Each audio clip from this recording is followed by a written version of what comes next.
Middle school lower बछाई के morning assembly के इस सेशन के ज़रिए उन लोगों तक एक मैसेज पहुंचाना चाहता हूं मैं कि जो बच्चों की एब्सेंटीज़म को कंट्रोल नहीं कर पाते, जो बच्चों की गैरहाज़िरी को मामूली समझते हैं, जबकि सबसे बड़ी दिक्कत जो है इस वक्त स्कूलों में वो ये है कि हमारे बच्चे डेली स्कूल में हाज़िर नहीं होते। कभी मौसम ख़राब होता है, कभी कोई दिक्कत होती है, स्कूल बंद होते हैं, लेकिन जिस दिन मौसम भी ठीक होता है स्कूल लगते हैं तो उस वक्त बच्चे गैर हाज़िर रहते हैं। ये सबसे बड़ी प्रॉब्लम है हमारे स्कूलों की कि बच्चे अगर गैर हाज़िरी छोड़ेंगे तो हमारा तालीमी निज़ाम जो है वो बेहतर होगा। आपको एक बात अगर मैं पूछूं कि कभी ऐसा हुआ है कि आपको सुबह नाश्ता करना भूल गया हो गया, आज मुझे याद नहीं रहा, मैंने नाश्ता नहीं किया, ऐसा हुआ? कभी नहीं हुआ।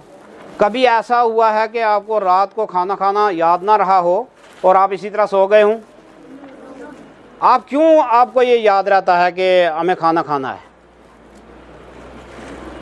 इसलिए कि आपके अंदर उसकी ज़रूरत महसूस करते हो, आप भूख लगती है, प्यास लगती है आपको, तो इसलिए आप टाइम टू टाइम खाना खाते हो, पानी पीते हो और आपकी सेहत ठीक रहती है। कई लोगों से आपने सुना होगा कि वो खाना नहीं खा रहा है, उसको खाने का मन नहीं कर रहा है, भूख नहीं लग रही है, प्यास नहीं लग रही है। तो जिस आदमी को भूख ना लगे, प्यास ना लगे, खाने की ज़रूरत महसूस ना हो, क्या वो आदमी फिज़िकली या सेहत के एतबार से ठीक होता है? नहीं होता, क्योंकि उसकी सेहत ख़राब होती है। तब जाके इस रूटीन में फ़र्क आता है कि वो खाना खाने की ज़रूरत महसूस नहीं करता या फिर पानी पीने की ज़रूरत महसूस नहीं करता है, क्योंकि उसका जिस्मानी निज़ाम ठीक नहीं है। बिल्कुल इसी तरह वो लोग जो रोज़ाना स्कूल आने की ज़रूरत महसूस नहीं करते हैं, जो लोग रोज़ाना अपना पढ़ाई लिखाई का काम पूरा करने की ज़रूरत महसूस नहीं कर रहे हैं, इसका मतलब ये है कि वो उस रूहानी तालीम हासिल करने के सिलसिले में बीमार हैं, उनकी सेहत ठीक नहीं है उस एतबार से। क्योंकि जैसे एक दिन अगर आदमी खाना ना खाए तो उसका जिस्म कमज़ोर होता है, उसकी सेहत कमज़ोर होती है, तो इसी तरह जो बच्चा एक दिन अपनी पढ़ाई लिखाई से एब्सेंट हो जाए उसका नुकसान होता है पढ़ने लिखने में, वो नालायक हो जाता है। और वो बच्चे जो आहिस्ता आहिस्ता स्कूल से एब्सेंट रहना शुरू करते हैं, फिर उनको जो लेसन एक दिन क्लास में दिया जाता है वो याद नहीं रहता, दूसरे दिन वो थोड़ा सा एक खौफ महसूस करते हैं स्कूल आते हुए कि आज अगर हम स्कूल जाएंगे तो हमें वो सबक याद नहीं होगा, आगे और पढ़ा दिया जाता है, वो रह जाता है। तो आस्ता आस्ता उनके लिए वो किताबें मुश्किल होती जाती हैं और फिर एक वक्त ऐसा आता है कि उनको वो किताबें पहाड़ दिखाई देना शुरू कर देती हैं। फिर वो बच्चे आगे पढ़ाई के इस रास्ते पर ज़्यादा देर चल नहीं पाते हैं और फिर क्या होता है कि उन बच्चों को या तो पढ़ाई छोड़नी पड़ती है या अगर वो डिग्रियां तो ले लेते हैं लेकिन उनके पास जानकारी कुछ भी नहीं होती।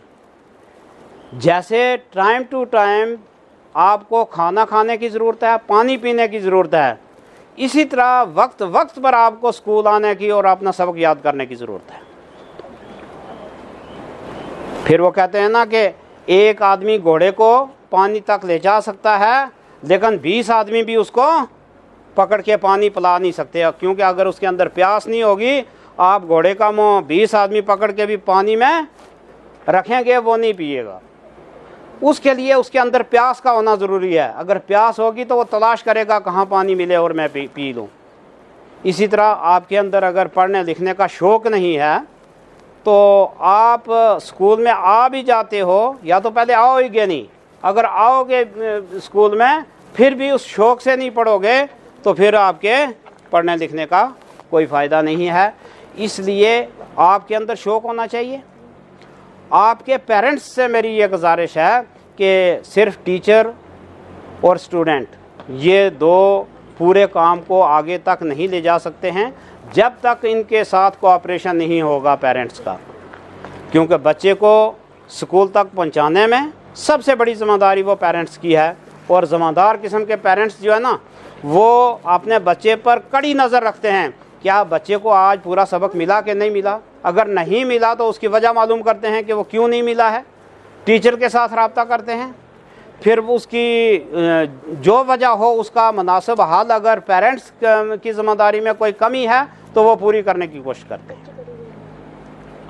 आपने वो एक माँ का वाक़ा सुना होगा कि जो बिल्कुल कुछ पढ़ना लिखना नहीं जानती थी, उसने अपने बच्चे की जो किताबें थी ना, 4 किताबें उसकी या 5 किताबें अलग अलग कलर की उसके ऊपर कवर चढ़ा के दी उसको।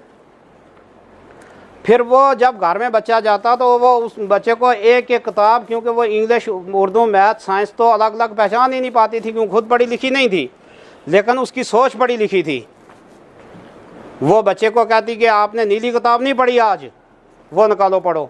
जब आधा घंटा वो पढ़ लेता, फिर वो कहती आपने वो लाल किताब नहीं निकाली है, वो निकालो। ऐसी माएँ जो बच्चों पे ऐसी मेहनत करती थी, अगर खुद पढ़ी लिखी नहीं भी थी लेकिन उनकी सोच पढ़ी लिखी थी, तो उनके बच्चे किसी मकाम तक पहुंच सकते हैं। इसलिए मेरी एक गुजारिश है कि जितने भी पेरेंट्स मुझे सुन रहे हैं वो बच्चों को ज़िम्मेदारी के साथ स्कूल में पहुंचाएं। स्कूल में बच्चे आएंगे तो हमारी मेहनत भी किसी ठिकाने लगेगी, आपका बच्चे को दाखिल कराना भी किसी काम आएगा, वरना ये सारा सिलसिला जो है ये पूरी तरह कामयाबी तक नहीं पहुंच पाएगा।